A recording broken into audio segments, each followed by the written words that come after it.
Hi అండి, అందరికీ నమస్కారం. Welcome to my YouTube channel. ఈ వీడియోలో నారా చంద్రబాబు గారు ఏపీ ప్రభుత్వ ఉద్యోగులకు సంబంధించి DA, PRC, IR interim relief వీటన్నిటి గురించి అయితే సంచలన నిర్ణయం తీసుకోవడం జరిగింది. సో ఆ వివరాలు మనం ఆయన నోటి ద్వారానే ఈ వీడియోలో విందామండి. వీడియోని ఎక్కడే కానీ స్కిప్ చేయకుండా పూర్తిగా ఎండ్ వరకు చూసినట్టయితే ఇన్ఫర్మేషన్ అనేది అర్థమవుతుంది. అలాగే వీడియో నచ్చినట్లయితే తప్పనిసరిగా ఒక లైక్ అయితే చేయండి.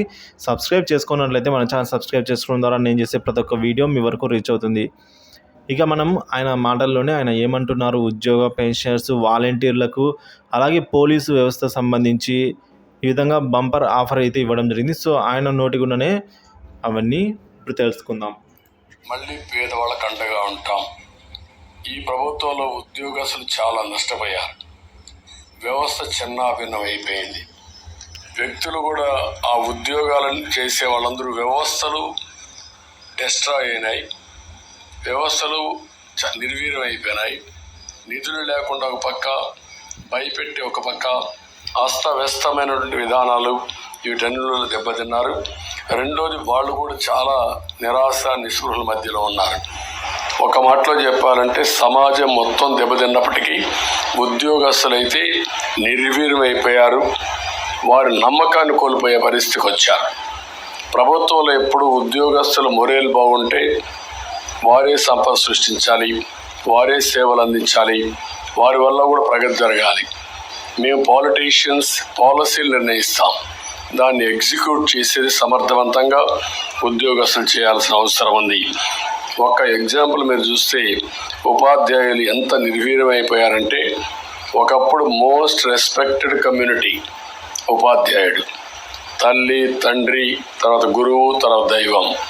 అలాంటి ఉపాధ్యాయుడి నిస్సహాయ స్థితి, ఏం చెప్పుకోలేని పరిస్థితి. కడాన మద్యం షాపుల్లో కాపలాకు పెడితే అది కూడా నోరిప్పి చెప్పలేని పరిస్థితి. చెప్పితే కేసులు పెట్టడం. కనీసం వాళ్ళ రైట్స్ కోసం ఎప్పుడు కూడా ప్రజాస్వామ్య హక్కుల కోసం మాట్లాడే వ్యక్తులు ఇంటలెక్చువల్ కమ్యూనిటీ టీచర్స్. అలాంటి టీచర్స్ నోరిప్పలేని పరిస్థితి తీసుకొచ్చారు.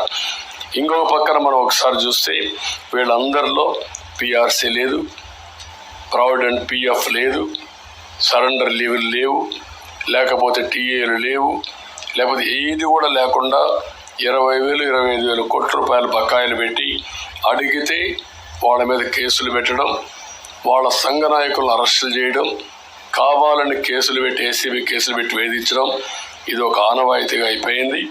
అందుకని మళ్ళా వాళ్ళ యొక్క ఆత్మ విశ్వాసాన్ని పెంచుతాం, ఆత్మ గౌరవాన్ని పెంచుతాం. ఆ విధంగా పిఆర్సీ ఇవ్వడం కానీ, పిఆర్సీ వచ్చే లోపల ఇంటీరియం రిలీఫ్ కూడా ఇస్తాం. ఇంటీరియం రిలీఫ్ ఇచ్చి వాళ్ళకి ఇవ్వాల్సిన డబ్బులు కూడా ఫేజ్డ్గా అవన్నీ కూడా క్లియర్ చేసి ప్రతి నెల జీతాలు వచ్చే పరిస్థితికి మళ్ళీ తీసుకొస్తాం. ఆర్థిక వ్యవస్థని మెరుగుపరుస్తాం. అదే మరిగా ఏదైతే సిపిఎస్ ఉందో ఆ సిపిఎస్ను కూడా సమీక్ష చేసి ఏ విధంగా దీన్ని చేస్తే పరిష్కార మార్గం, సరైన మార్గం చూపించగలుగుతామో దానికి కూడా ఒక సమస్య పరిష్కారం కోసం కృషి చేస్తాం. ఇది కాకుండా తక్కువ జీతాలు పొందే అవుట్సోర్సింగ్ కానీ, లేకపోతే అంగన్వాడీ కానీ, లేకపోతే మీకు పోలీస్ వ్యవస్థల్లో ఉండే వీళ్ళందరికీ కానీ, వాళ్ళందరినీ ఏ విధంగా చేయాలి అవన్నీ చేస్తాం. వాలంటీర్స్కి కూడా ఒక 10,000 రూపాయలు వేతనం పెంచుతాం. పాడి పరిశ్రమ స్వయం ఉపాధికి ఉపయోగపడుతుంది.